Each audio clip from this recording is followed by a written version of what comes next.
భద్రాద్రి కొత్తగూడెం జిల్లా పాల్వంచలో ఉద్రిక్తత చోటు చేసుకుంది. 2 రోజుల కిందట అస్వస్థతకు గురైన కేటీపీఎస్ ఆర్టిజన్ కార్మికుడు ఆసుపత్రిలో చికిత్స పొందుతూ మృతి చెందాడు. ఇక సరైన వైద్యం అందించకపోవడంతోనే మృతి చెందాడని ఆరోపిస్తూ కుటుంబ సభ్యులు ఆసుపత్రి ఎదుట ఆందోళనకు దిగారు.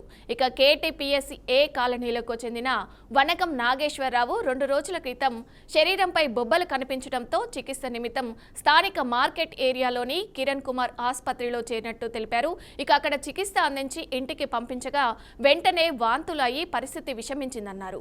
ఇక అయితే వైద్యం వికటించడం వల్లే మృతి చెందాడని ఆరోపిస్తూ కుటుంబ సభ్యులు బంధువులు ఆసుపత్రి ఎదుట ఆందోళనకు దిగారు.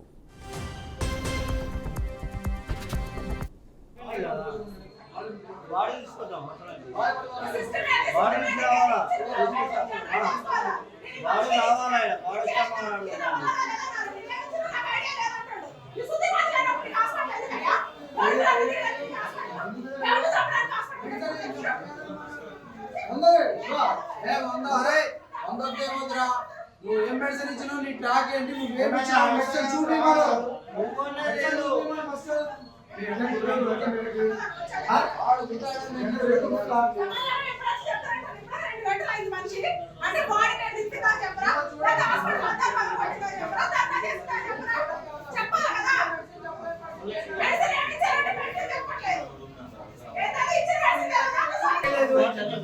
విషయం చెప్పండి.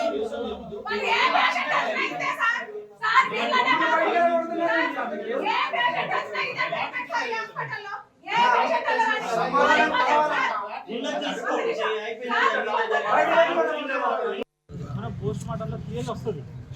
పోస్ట్ మార్టం చేస్తే దీనికి 2 జాయింట్ డాక్టర్ చేస్తారు. దానికి ఎఫ్ఎస్ఎల్ కూడా పంపిస్తాం, మొత్తం ఇంజక్షన్లు తీసుకొని. అడిగిన ఒక విషయం ఏంటి అంటే, సామరస్యం వచ్చి మీరు ఏం ట్రీట్మెంట్ చేశారు అడిగిన అంటే సార్ ఒక మాట నేను చెప్పేది నువ్వు చిన్న నీ పేరు సార్, మేము ఆవేశంలో ఒక మనిషిని కోల్పోయి పోస్టుమార్టం దాకా ఆగుతున్నాం సార్. డాక్టర్ ఎందుకు సమాధానం చెప్పట్లేదు? మూడు నుండి పద్ధతి కాదు, అది పద్ధతి కాదు.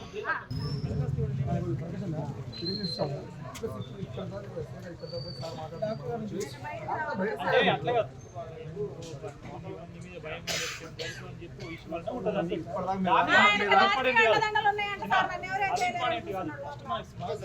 సొల్యూషన్ ఇంపార్టెంట్, కానీ వచ్చినదే కాదు. వస్తారు ఎందుకు రాదు? నమ్మల చోటు ఎందుకు రాదు? అనే విషయం కాదు. ఏం కావాలని చెప్పి దాని గురించి మాట్లాడాలి.